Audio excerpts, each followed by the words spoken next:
So let's talk now about Rudy Giuliani. He seemed to contradict himself yesterday when he sat down on the Sunday shows and said that President Trump and former FBI Director James Comey never talked about former National Security Advisor Mike Flynn. But Giuliani and other Trump officials have indicated always in the past that the president did discuss Flynn with Comey. This is what Giuliani said yesterday, followed by comments he made last month. What happened in that conversation with Comey about Michael Flynn? What exactly did President Trump say? There was no conversation about Michael Flynn. So you're saying that President Trump and James Comey never discussed Michael Flynn? That is what he will testify to if he's asked that question.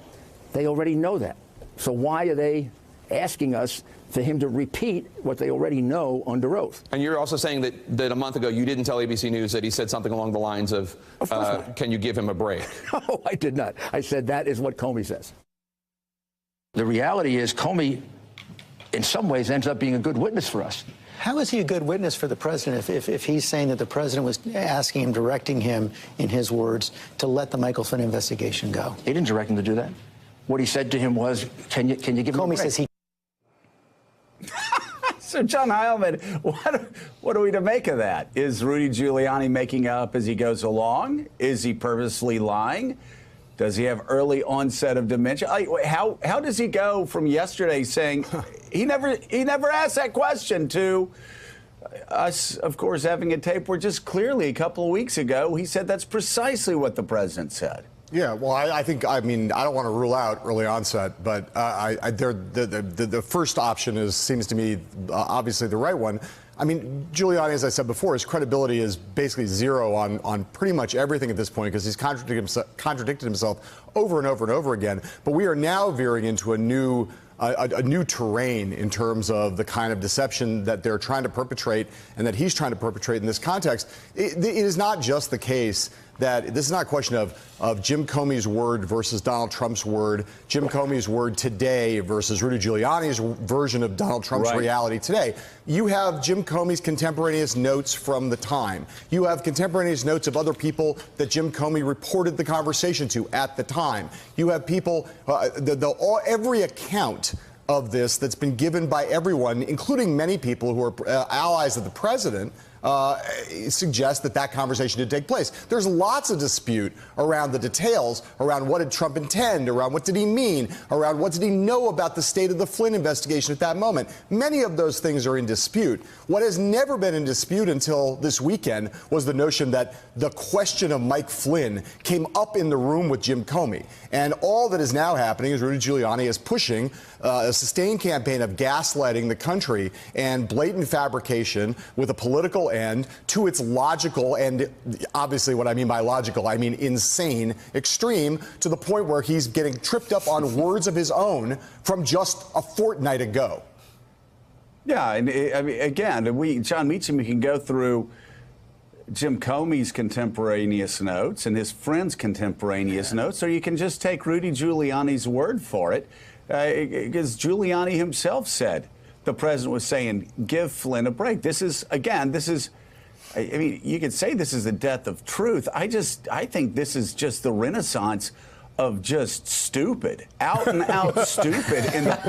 No false binaries here, Joe. Those can both be true. No, just I mean, seriously, it's a third grader, and I've had 4 third graders. A third grader would be able to keep his or her story more consistent than what Rudy Giuliani's doing out on the Sunday shows every morning. If Barbara Tuchman were alive, we would now have the title for her book about the age of Trump, The Renaissance of Stupid. I love it. I think it's perfect. Yeah, good. One of the things, the thing that struck me with this Giuliani bit over the weekend was, you know, so far we had that wonderfully rich vernacular from Watergate, twisting slowly in the wind, a third-rate burglary, expletive deleted. One of the great entries in the Trump version of that is, Lordy, I hope there are tapes. And so partly on this one, Are you going to believe James Comey, who's kind of the Samuel Pepys, right? He's an obsessive diarist. Or are you going to believe Donald Trump, who's already admitted to obstruction to Lester Holt without being subpoenaed? So we can leave that aside for a second. It seems to me, as John was just saying, that this is setting up a kind of political Armageddon, almost a cultural Armageddon. And I don't mean to be wildly hyperbolic at this hour on a Monday. No, please. There is this question. Since you already used Renaissance, I'll use Armageddon. It seems to me that the goal here has to be wounding every possible vehicle that would bring any contrary fact to the table.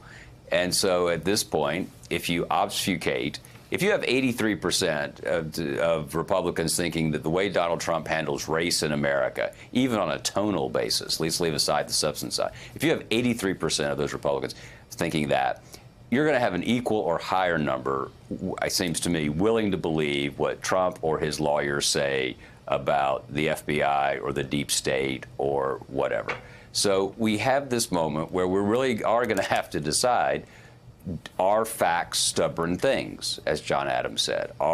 Do we actually care about what genuinely happened as opposed to what a president that somebody likes says happened? And that's a really important inflection point in the life of the Republic.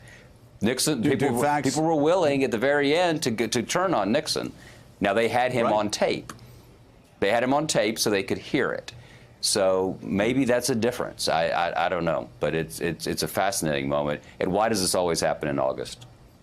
Why does it always happen in August? But it always does. Casey Hunt, it is becoming more and more obvious. Of course, Donald Trump.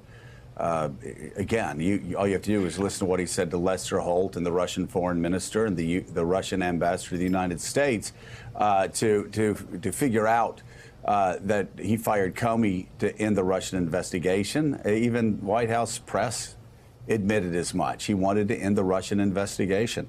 But even on the other side of this, for Republicans staring at the facts, and you look at the indictments of the 12 Russians that work for the GRU, and it becomes very obvious with the forensic evidence.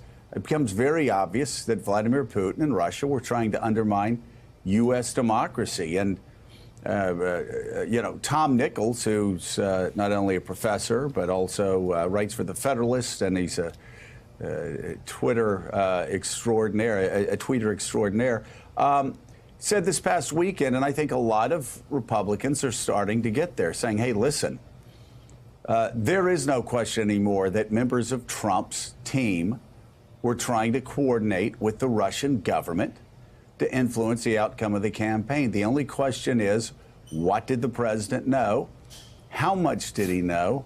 And when did he know it? Aren't the facts in this week by week falling in such a way that even for the most steadfast Trump ally on Capitol Hill, even if they're parroting him, there's not much of a question left that something was going on between Trump's team and the Russian government, and it wasn't good.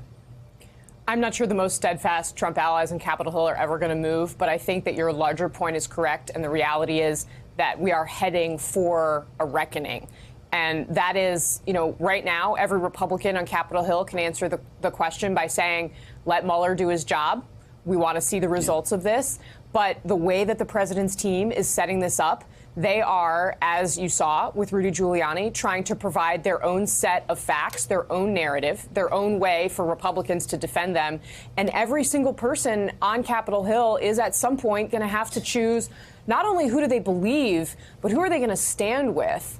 And I think, John Meacham knows how our republic was originally founded, the idea that, we send elected representatives to be wiser than the group of people who sent them there to make tough decisions when those decisions needed to be made at the potential expense of losing their elections.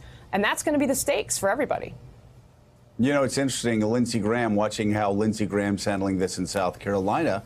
Lindsey will say, and he's said it to the president, he's also said it to people in town hall meetings in South Carolina, let Mueller finish his job. and then he'll throw some other red meat out to the left, throw some other red meat out to the right, talk about Hillary Clinton. But at the same time, it's maybe jab the FBI a little bit.